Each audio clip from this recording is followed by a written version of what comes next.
দেশের একজন বরেণ্য রাজনীতিবিদ এবং বাংলাদেশ জামাত ইসলামের সভাপতি বা আমির আমার প্রিয় ডাক্তার শফিকুর রহমান ভাই সহ মঞ্চ উপবিষ্ট জাতীয় নেতৃবৃন্দ এবং মঞ্চের সামনে আমার ভাইয়েরা, সাংবাদিক বন্ধুগণ, আসসালামু আলাইকুম। আমি শুধু একটা কারণে আসছি, সে জামাত ইসলামকে অন্তর উজাড় করে ধন্যবাদ দেওয়ার জন্য। একটা অসাধ্য সাধন করেছে এবং এমন একটা কাজ করেছে, সব কাজের জন্য মানুষ ইতিহাসে অমর হয় না, কোনো কোনো কাজের জন্য হয়। এই কোনো কোনো কাজটা হলো যে জুলাই বিপ্লবের পরে যেটা আমরা সবাই চাচ্ছি, এখনো চাচ্ছে, যে শহীদদের একটা পূর্ণাঙ্গ তালিকা করেন, শহীদদের একটা এনসাইক্লোপিডিয়া করেন, শহীদদের একটা কোষ করেন, শহীদ কোষ, জুলাই বিপ্লব শহীদ কোষ।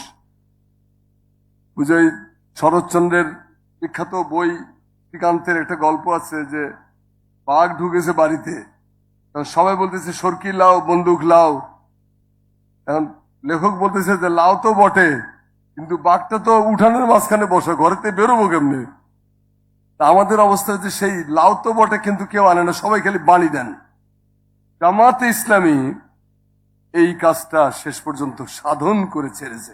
আমার অন্তঃস্থল থেকে, জাতির তরফ থেকে, সকল শহীদদের পক্ষ থেকে এই আন্দোলন বিপ্লবের একজন অংশগ্রহণকারী মানুষ হিসেবে সকল বিবেচনায় আমি তাদেরকে আমার অভিনন্দন, অভিবাদন জানাচ্ছি। 71 সালের মুক্তিযুদ্ধের আমাদের প্রধান ট্র্যাজেডি হলো যে সবকিছু হয়েছে, কয়েকটা জিনিস হয় নাই। কি হয় নাই? সবচেয়ে যেটা বড়, শেখ মুজিব তো বলেই খালাস 30 লক্ষ মারা গেছে।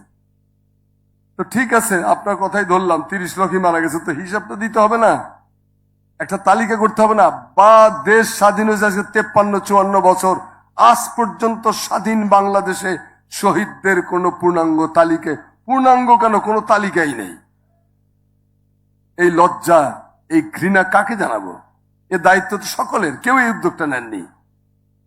আসাদুল্লাহ সাহেব বলেছেন যে উদ্যোগ একবার নেওয়া হয়েছিল, আমার এটা সেল করে দেওয়া হলো, উনি তখন ডেপুটি সেক্রেটারি, বলে সেল করে দেওয়ার পরে আমি কাজ শুরু করলাম। জেলা প্রশাসক, এসডিও, সিও যারা যারা ছিল তাদের মাধ্যমে কালেকশন শুরু হলো। 2 মাস পরে আমাকে ডাকলো প্রধানমন্ত্রী শেখ মুজিবুর রহমান, বলে যে তুই কি কদ্দূর গেল? বলে যে কাজ তো প্রায় শেষ। বলে তালিকায় কত পাইছিস? আমি যেটা পাইছি সেটা তো বলতে ভয় লাগতেছে। না, নির্ভয়ে বল। আমি তো পাইছি মাত্র 22,000, এ তো পাইনি। তোমার তাহলে বাদ দে, এদের দরকার নেই আর। এই যে বাদ দেওয়া হলো, অর্থাৎ তার 30 লক্ষকে প্রতিষ্ঠিত করতে গিয়ে আমরা আমাদের মহান শহীদদের এত বড় আত্মত্যাগের কোনো ইতিহাস পাইনি। পুরোটাই চাপা গল্প। স্বাধীনতা মুক্তিযুদ্ধের ইতিহাস নিয়ে, শহীদদের নিয়ে যে সমস্ত লেখা বাইরে পাওয়া যায়, বিভিন্ন জনে লিখেছেন, সেটা প্রত্যেকেই তো নিজেকে বীর হিসেবে জাহির করেছেন। মানে নিজেকে করিতে গৌরব দান, তারা প্রকারান্তরে নিজেকে শুধু করেছেন অপমান। এই অপমানের জ্বালা বাংলাদেশে 53 বছর ধরে আমরা ভুগছি। মুক্তিযুদ্ধের শহীদদের প্রকৃত তালিকা আজ পর্যন্ত প্রণীত হয় নাই। 52 ভাষা আন্দোলন, বিশাল বিশাল কাণ্ড কারখানা হয়েছে। ভাষা আন্দোলনকে বেস করে বাংলা একাডেমির মতো প্রতিষ্ঠান গড়ে উঠেছে, কিন্তু ভাষা আন্দোলনের প্রকৃত শহীদের সংখ্যা বলতে পারবে না কেউ। সবাই বলে যে রফিক, শফিক, বরকত, সালাম, জব্বার, তো তারপরে আর বলতে পারে না। এই যে তোতা পাখির মতো একই বাণী প্রতিদিন, প্রতি সময়, মুহূর্তে মুহূর্তে উচ্চারণ করা হয়, অথচ প্রকৃত শহীদদের তালিকা কেউ প্রণয়ন করলো না। এই দুঃখ কাকে জানাবো? এরকম একটা ভয় 90-এর আন্দোলনও হয়েছে, 90-এর শহীদদেরও কোনো তালিকা তুলিকে কিচ্ছু নাই কোথাও।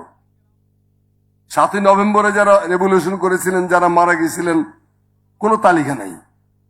শহীদদের তালিকা একটা গুরুত্বপূর্ণ জিনিস। ভারতের রাজধানী দিল্লিতে স্বাধীনতা যুদ্ধে কত শহীদ হয়েছে তার প্রত্যেকটি নাম লেখা আছে। যারা টাওয়ার হ্যামলেটসে গেছেন, লন্ডনে টাওয়ার হ্যামলেটসে ইস্ট ইন্ডিয়া কোম্পানির কত লোক কত দেশে গিয়ে কিভাবে মারা গেছে তার সমস্ত তালিকা আছে টাওয়ার হ্যামলেটস মিউজিয়ামে। আমাদের নাই। আমরা অন্তর থেকে শহীদদেরকে ভালোবাসি না, আমরা ভালোবাসি চোয়াল থেকে, চাপা শিল্পের বিকাশ ঘটানোর জন্য।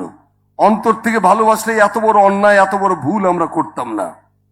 যাই হোক, এইবারের আন্দোলনেও আজকে 5-6 মাস হয়ে গেছে, শুধু দেখেঙ্গা কারেঙ্গা এই চলতেছে, কাজটা কেউ করেনি। এই কাজটা একটা অসাধ্য সাধন করেছে জামাত ইসলামী বাংলাদেশ।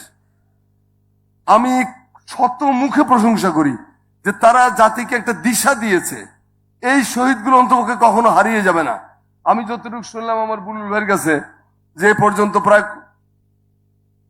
700-এর উপরে শহীদ, পূর্ণাঙ্গ তালিকা একসাথে কিভাবে তারা শহীদ হয়েছে, তাদের পরিচয় কি, তাদের আইডেন্টিটির সাথে ইত্যাদি ইত্যাদি ঘটনাটা কি, এইরকম ভাবে 713 জনের মতো বললেন।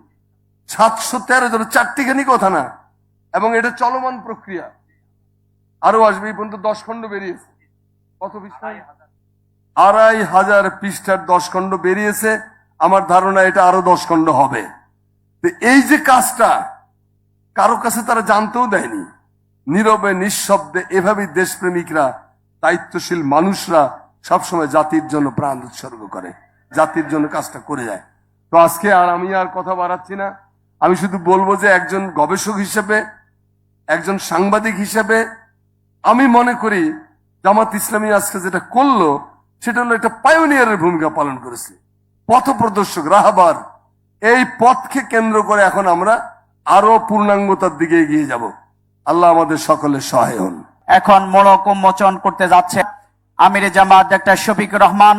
আমাদের শ্রদ্ধেয় শহীদের পরিবারের গর্বিত সদস্যদেরকে সাথে নিয়ে জুলাই গণবিপ্লবের আমাদের সেই স্মারকের এখন মোড়ক উন্মোচন করতে যাচ্ছেন। মোড়ক উন্মোচন তো হচ্ছে, আপনারা দেখতে পাচ্ছেন সারা বাংলাদেশ থেকে যারা যুক্ত, গোটা বিশ্ববাসী আজকের এই ব্যতিক্রম ধর্মীয় আয়োজনে যারা যুক্ত হয়েছেন, বাংলাদেশকে পেশিবাদ মুক্ত করবার জন্যে, বাংলাদেশের মানুষের অধিকারকে প্রতিষ্ঠা করবার জন্যে, জুলাই গণবিপ্লবে আবু সাইদ মুগ্ধ যারা জীবন দিয়েছে, আজকের এই ঐতিহাসিক দিনে আমরা সকল শহীদদেরকে শ্রদ্ধা ভরে স্মরণ করছি। আল্লাহ তাআলার কাছে শহীদদের জন্য মহান পরওয়ারদিগারের কাছে শাহাদাতের সর্বোচ্চ মর্যাদা কামনা করছি।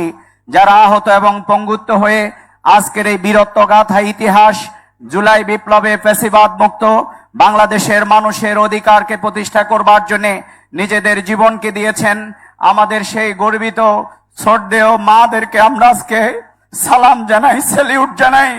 আপনারা এমন সন্তান জন্ম দিয়েছেন যারা গোটা বাংলাদেশের 18 কোটি মানুষের মুক্তিকে নিশ্চিত করেছে।